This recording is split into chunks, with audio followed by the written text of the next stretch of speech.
आपके साथ आरती तिवारी। बिहार में लड़ाई सिर्फ सीएम की कुर्सी की नहीं रह गई है, रेस सीटों की संख्या की भी है। 14 नवंबर के बाद हालात क्या होंगे ये कोई नहीं जानता है। सभी पार्टियां ज्यादा से ज्यादा सीटों पर चुनाव लड़ने की कवायद में जुटी हैं, क्योंकि 14 नवंबर को जिसके स्कोर कार्ड में नंबर होंगे, मंत्री पद के शपथ उन्हीं के पास ही घुमाए जाएंगे। जोड़ तोड़ की भी स्थिति बनी हुई है। डिमांड में वही सियासी पार्टियां होंगी जिसके नंबर ज्यादा उम्मीदवार जनता की अदालत से पास होकर आएंगे। बिहार में सीटों के बंटवारों की लड़ाई किस हद तक जा सकती है यह तो बिहार की जनता ने दिखा दिया है, लेकिन महागठबंधन में हालात ये रहे कि आखिरी वक्त तक सीट बंटवारे का ऐलान तक नहीं हो पाया, क्योंकि कोई ऐसा फॉर्मूला ही नहीं बन पाया लोगों के सामने आकर कोई घोषणा की जा सके। और अब स्थिति यह है कि 14 सीटों पर महागठबंधन के ही सहयोगी दल आमने सामने हो चुके हैं। वो सीट दिखाइए, कौन सी आमने सामने आ चुके हैं पार्टी जो कि महागठबंधन के ही प्रत्याशी। बिहार के पहले चरण में कुल 6 सीटें हैं जहां महागठबंधन के सहयोगी दल आपस में ही चुनावी मैदान में ताल ठोक रहे हैं। बिहार शरीफ सीट, जी हां, सीपीआई के शिव प्रकाश यादव और कांग्रेस के उमर खान के बीच सीधी टक्कर है। जी हां, एनडीए से लड़ाई लड़ते लड़ते कब अपने पाले में ही लड़ाई शुरू हो गई ये महागठबंधन को ही नहीं पता चला। राजापाकर सीट पर सीपीआई के मोहित पासवान और कांग्रेस की प्रतिमा दास भी एक दूसरे के विरोधी हैं। और इसी तरह बछवाड़ा में सीपीआई के अवधेश राय और कांग्रेस के गरीब दास आमने सामने हैं। गौरा बोराम सीट, यहां पर भी आरजेडी के अफजल अली और इसके साथ साथ वीआईपी के संतोष सैनी सीधी प्रतिस्पर्धा दिखाते हुए आपको नजर आएंगे। तो ये सीटें हैं Gaura Boram RJD Afzal Ali versus, जो आपको बताते चले, महागठबंधन एक दूसरे के ही सिर्फ टवल देखने को मिल सकती है। बिहार शरीफ सीपीआई से शिव प्रकाश यादव वर्सेस कांग्रेस के उमेर खान। राजापाकर सीट सीपीआई के मोहित पासवान वर्सेस कांग्रेस की प्रतिमा दास। बछवाड़ा सीपीआई के अवधेश राय वर्सेस कांग्रेस के गरीब दास। और इसी प्रकार Gaura Boram seat RJD Afzal Ali versus VIP के संतोष सैनी।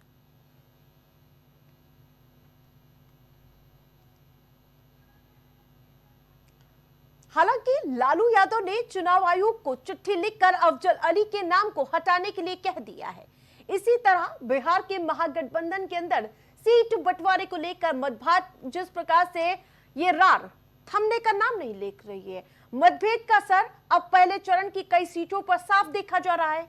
लालगंज सीट पर आरजेडी के शिवानी शुक्ला और कांग्रेस के आदित्य राजा आमने सामने नजर आ रहे हैं। अब वो आंकड़ा आपको दिखाते हैं कि किस प्रकार से दूसरे चरण में ऐसी ही लड़ाई आपको देखने को मिलेगी। विशाल में जिस प्रकार से जनसैलाब हुआ था, एक दूसरे के साथ ताल ठोक कर दोनों ही नेता तेजस्वी और राहुल सुर ताल ठोकते हुए नजर आ रहे थे, वो कहीं ना कहीं फीका पड़ता हुआ नजर आ रहा है। तो जिस प्रकार से बता रहे, वैशाली सीट आरजेडी के अजय कुशवाहा और कांग्रेस के संजीव कुमार के बीच मुकाबला है।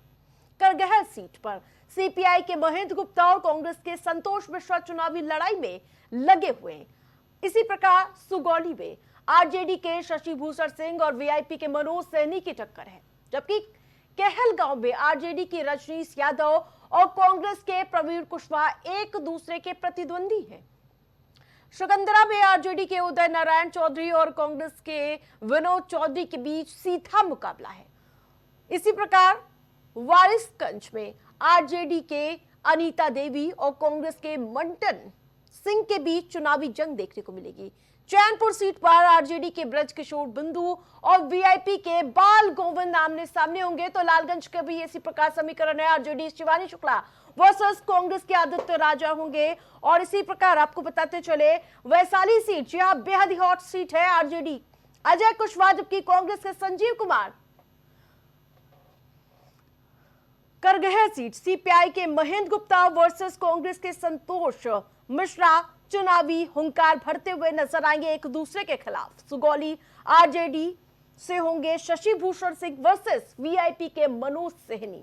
तो ये कहीं ना कहीं बता रहे हैं कि किस प्रकार से महागठबंधन में साफ टूट देखने को मिल रही है।